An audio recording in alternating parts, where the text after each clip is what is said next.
Cover songs can be okay, but original tunes are what make people swoon. Welcome to the Twisted Pint Tavern. Today we're visiting r/D&D to check out why some players prefer to homebrew their games. I am big into homebrew, so I'm interested to see what other people think on the matter. It's so much easier than learning other people's settings, and I'm the only source of everything, so I can literally pull these sources that I fucking made it up and actually be right. And then this reply, they don't tell you this at DM school, but you can do this with other people's settings too. Everyone's game is their own. I do like being able to say, hey, it's this way because it's my world and I say it's this way, but you can also do this in established campaign settings. There's nothing stopping you. What can I say? I love world building and storytelling a lot. Me too, dude. Me too. Creative freedom first and foremost, but also some ideas I have just wouldn't make sense in an existing world. Like the way gods, dragons, and dragonborn work in the setting I've been making just wouldn't be congruent with how they are in other settings. And to be quite honest, the only real reason you need to homebrew is I have this idea I want to explore, and your example is as good a starting point as any. Like, okay, you know this world has muskets, so you know there's at least this sort of tech in the world, and how has that affected the world? And you want to do a pirate setting, which already gives you a vibe and theme, so from there you can start exploring their pirating culture and the history that created it, and what wider society is like because of them. I'm assuming the example in piracy and such ties into an example that the OP gave, but absolutely, I mean, when you have an idea of something and you want to try it out, go for it. The only, to my knowledge, like pirate style-ish setting in 5e that's official is Ghost of Saltmarsh, and I wouldn't even call that pirate. Maybe Sword Coast Adventurer's Guide, that could be kind of piratey, but all of that really only depends on how piratey you make it, or how anything you make it. Like, that's the thing with homebrew, is you just do whatever you want. Because it's easier than memorizing a bunch of someone else's garbage. Then this reply, this basically. If I'm going to memorize garbage, it might as well be mine. You know what isn't garbage? Our Twisted Pint Tavern Discord server, where you can find a lot of people wanting to homebrew, and there you can ask for their opinion to make your games awesome. Plus you can submit your stories and talk anything D&D. Find the link to join in the description. Because my players know far more about the lore of all established settings than I do, and I don't want to deal with, well, actually. This is a slight fear, I guess, that me and many other people have. It's not really a fear, but just the fact that, you know, they might know more about the setting than me. Like, it's the reason why I haven't run a Harry Potter themed game in Hogwarts, is because I know that there's like at least one of my players who knows far more about that setting than I do, and I don't want to get stuff wrong.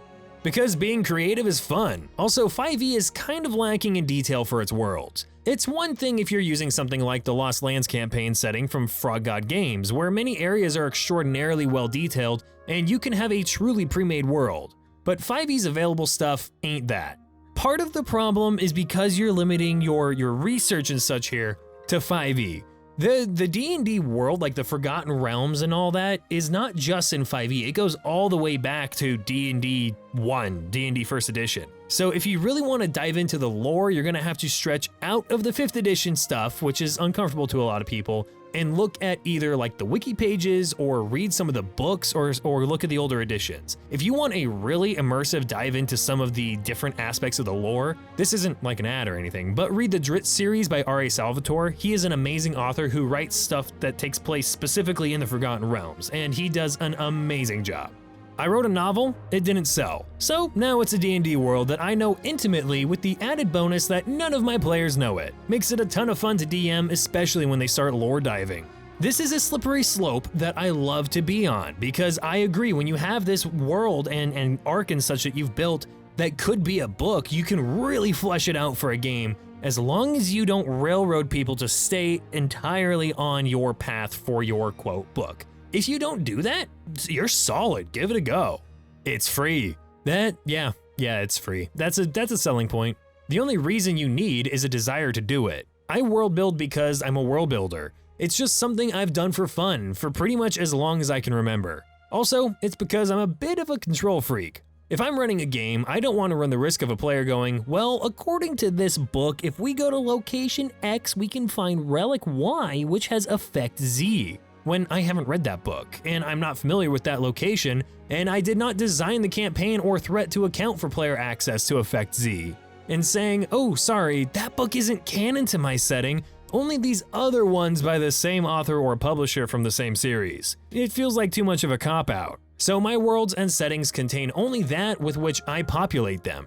This is fair. I mean, it's like someone playing through a video game for the umpteenth time. You learn where the artifacts are, and you learn what exists in the world, and then if you tell the person, no, it's not like that actually, then they might not take it so well, you never know. I started building my world 2 years before I had players. If my game group fell apart, I'd still have the world I created, and I'd probably keep adding to it. More lore, more places, more NPCs. This is something I do love about homebrewing, is the fact that the majority of my games take place in the same world, maybe on different continents or completely different areas entirely to where you don't even have any connection to the old stuff. But same gods can come into play and certain things can affect the other games, and that just makes it to where every game that you run and everything that happens continues to build your world, and that also makes the players feel good because they're expanding on the world. It's your shared world at that point. Bad at memorization, good at brainstorming. That makes sense. I like that one. Homebrewing worlds is fun. The unfun part is fitting your homebrewed world into the rules or bending over backwards to create new ones. That is true. Like in my pirate game, I have a completely hodgepodge ship combat and like firearm gunpowder system because I wanted it to be present, but not just an overpowered, let's just everyone get a flintlock and we can kill anything. So I had to take stuff from the original game and from homebrew I'd seen, and I just kind of like pushed it together until it worked. Cover songs can be okay, but original tunes are what make people swoon. This person is a bard. I've personally run some games in established settings and modules, and I think they can be a lot of fun. However, I find that homebrewing allows a few benefits. One, your games can be as original or non-original as you'd like. If you want to come up with your own grand fantasy epic, you can do that.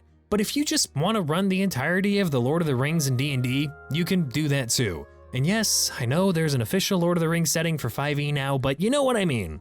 2, you guarantee a unique experience. Many modules have different routes you can take, and each DM can add their own flair. But at the end of the day, you're fighting Strahd and Curse of Strahd. In Lost Mine of Phandelver, you're looking for a lost mine.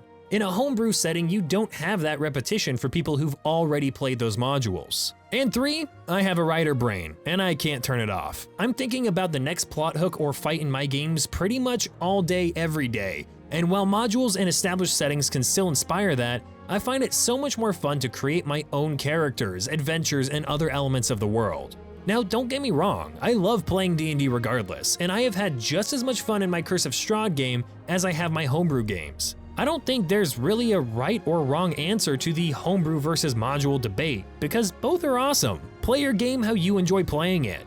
And that's gonna wrap up today's video. Thank you guys so much for watching, and make sure to leave a like and subscribe if you've not done so already. Also, click that bell so you can be notified as soon as we upload new videos here in the tavern. Don't forget to join the Twisted Pint Tavern Discord server where you can chat all things D&D, balance homebrew, share your stories, and, other Discord stuff. I'm not gonna spoil it all for you, check it out. Anyway, thank you again, and I'll see you in the next video. Oh, speaking of homebrew, you should try this new ale that we have in the tavern. It's a homebrew that I made myself, and it's moldy for some reason. You know what? Let me get you something else.